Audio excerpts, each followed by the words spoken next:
Hello class 12th, welcome to Sanet Guru Pathshala. मैं हूं निकी पंडित and हम यहाँ पे कर रहे हैं सोल्यूशन चैप्टर के बैक एक्सरसाइज के क्वेश्चंस। हम पहुंच चुके हैं क्वेश्चन नंबर 1.5 पे एंड इसके पहले के जितने भी क्वेश्चन हैं उन सब का सोल्यूशन आपको सेम प्लेलिस्ट में मिल जाएगा, including in text question and examples. Okay, so let's start with question 1.5। तो ये क्या है question? A solution of glucose in water is labeled as 10% weight by weight. What would be the molality of and mole fraction of each component? ठीक है, तो यहाँ पे हमें मोलालिटी कैलकुलेट करना है एंड मोल फ्रैक्शन कैलकुलेट करना है दोनों कंपोनेंट का। If the density of the solution is 1.2 gram per mole, 1.2 gram per ml, then What shall be the molarity of the solution? Okay, तो तीन चीजें हमें यहाँ पे फाइंड आउट करनी है, molarity, molality and mole fraction. Okay, but सबसे पहले हम यहाँ पे ये देख लेते हैं कि हमें क्या क्या चीजें गिवन है। ठीक, सो हम यहाँ पे ये एज्यूम करके चलेंगे कि हमारे पास जो सोल्यूशन है दैट इज 100 ग्राम। ठीक है, so assume solution is 100 gram, है ना। हमारे पास सोल्यूशन 100 ग्राम है and water is label as 10% weight by weight. ठीक है, solution of glucose in water. तो ग्लूकोज कितना है हमारे पास? ग्लूकोज हमारे पास कितना है? 10% वेट बाय वेट बोला जा रहा है, यानी कि अगर हम इसको ग्राम में कन्वर्ट करेंगे, क्यों? क्योंकि पूरा का पूरा सोल्यूशन हमने 100 ग्राम ले लिया। ठीक है, तो ग्लूकोज कितना हो जाएगा हमारे पास? 10 ग्राम एंड वाटर की क्वांटिटी कितनी रह जाएगी? 90 ग्राम। ग्लूकोज है हमारे पास 10 ग्राम एंड वाटर है यहाँ पे हमारे पास 90 ग्राम। तो ये चीजें हमें यहाँ पे गिवन है। ठीक है, What would be the molality and mole fraction of each component? तो मोलालिटी, मोल फ्रैक्शन निकालने के लिए हमें नंबर ऑफ मोल्स पता होने चाहिए पहले। ठीक है, सो calculate number of moles. Calculate number of moles. तो हम यहाँ पे सबसे पहले नंबर ऑफ मोल्स को कैलकुलेट करेंगे। तो कैसे कैलकुलेट करते हैं भाई? हम बात करते हैं ग्लूकोज के बारे में। ठीक है, ग्लूकोज का नंबर ऑफ मोल्स कैलकुलेट करेंगे।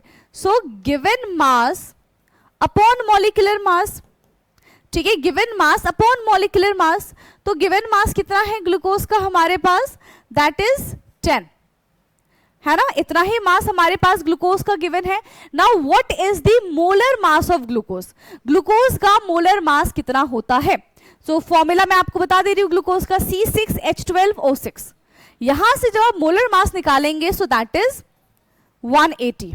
ठीक है, तो कितना आ जाएगा यहां से नंबर ऑफ मोल्स? बहुत छोटी वैल्यू आएगी, 0.0556। ये हमने मोल्स कैलकुलेट किया है ग्लूकोज का।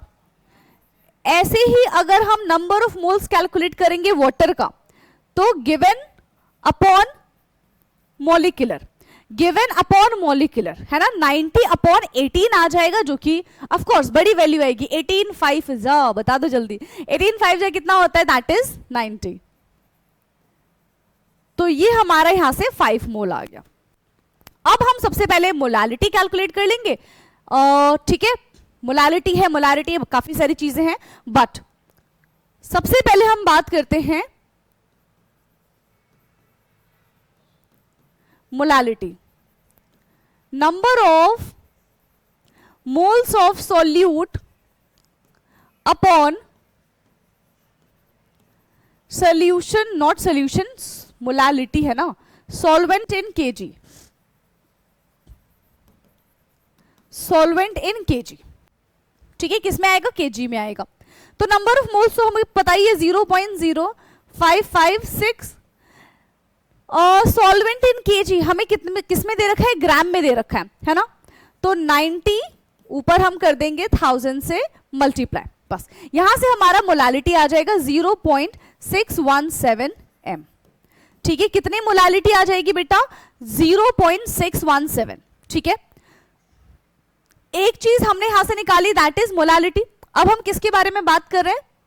मोल फ्रैक्शन के बारे में। इतना इसका स्क्रीनशॉट ले लो। फिर हम बात करते हैं मोल फ्रैक्शन के बारे में। दोनों का मोल फ्रैक्शन निकालना है हमको, तो मोल फ्रैक्शन, ठीक है। सो मोल फ्रैक्शन ऑफ, यहां पे हम किसके बारे में बात कर रहे हैं, C6H12O6। तो इसका नंबर ऑफ मोल ऊपर रखेंगे, नीचे टोटल का नंबर ऑफ मोल रखेंगे, ठीक है। 0.0556 अपॉन 0.0556 प्लस 5, ठीक है। तो ये हो जाएगा 0.0556 अपॉन 5.0556, यही वैल्यू आएगी, यही है आंसर आ जाएगा हमारा 0.011। So this is the mole fraction of glucose, है ना। ये हमारा किसका मोल फ्रैक्शन है बेटा, ग्लूकोज का मोल फ्रैक्शन है। Now mole fraction of water, तो number of moles is 5 upon total 5.0556। तो यहां से हमारा वाटर का मोल फ्रैक्शन कितना आ जाएगा, 0.98, ठीक है। कितना आ जाएगा 0.98 और 0.99 कर देगा पूरा, चलो 0.989। तो यहां से हमने दोनों का मोल फ्रैक्शन निकाल लिया है। दो चीजें यहां से हमारी कंप्लीट होती है। थर्ड, उन्होंने हमें मोलारिटी निकालने के लिए कहा था, बट कंडीशन क्या रखी थी कि हमें उन्होंने डेंसिटी दे दी थी, है ना। Density of a solution is this, और इसके लिए हमको मोलारिटी निकालनी है। तो चलो आ जाते हैं मोलारिटी पे। ये अभी हमारा एक पार्ट कंप्लीट होता है, ठीक है। नाउ दी सेकेंड पार्ट, इसका मोलारिटी निकालने का, जिसमें हमको इन्होंने डेंसिटी क्वेश्चन में दे रखी है, दैट इज 1.2 ग्राम पर ml, 1.2 ग्राम पर ml। ये कंडीशन इन्होंने हमें दे रखी है, ठीक है। नाउ वॉल्यूम कैसे निकालेंगे, volume of solution, volume density is equal to mass per volume ना, density is equal to mass per volume. Volume निकालना है अगर हमको, तो क्या हो जाएगा, mass upon density. So 100 upon 1.2, because 1.2 density हमको गिवन है, ये हो जाएगा हमारा 83.33। वो भी किस में आएगा, ml में आएगा, ठीक। वॉल्यूम निकल गया हमारा, इसको लीटर में कन्वर्ट करने की फिलहाल कोई जरूरत नहीं है, क्योंकि हम वहां पे जाके 1000 से मल्टीप्लाई कर देंगे, ठीक है। Now molarity is equal to number of moles of solute upon volume of solution in litre. तो number of moles of solute कितना था, 0.0556 डिवाइडेड बाय 83.33 मल्टीप्लाई बाय 1000, ठीक है, मल्टीप्लाई बाय 1000। तो ये आ जाएगा हमारा 0.667 मोलारिटी। कितना आ जाएगा, 0.667 मोलारिटी। यहां से हमारा मोलारिटी कैलकुलेट होकर आ जाएगा। तो तीनों चीजें हमने कैलकुलेट कर ली है, molarity, molality and mole fraction. And I hope कि अब आपको इस क्वेश्चन में कोई भी डाउट नहीं होगा, बट स्टिल अगर कोई भी डाउट रहता है बेटा तो आप कमेंट करके पूछ लीजिएगा। ओके, सो अब हमारी मुलाकात होगी नेक्स्ट क्वेश्चन में, तब तक के लिए पढ़ते रहिए। Thank you so much.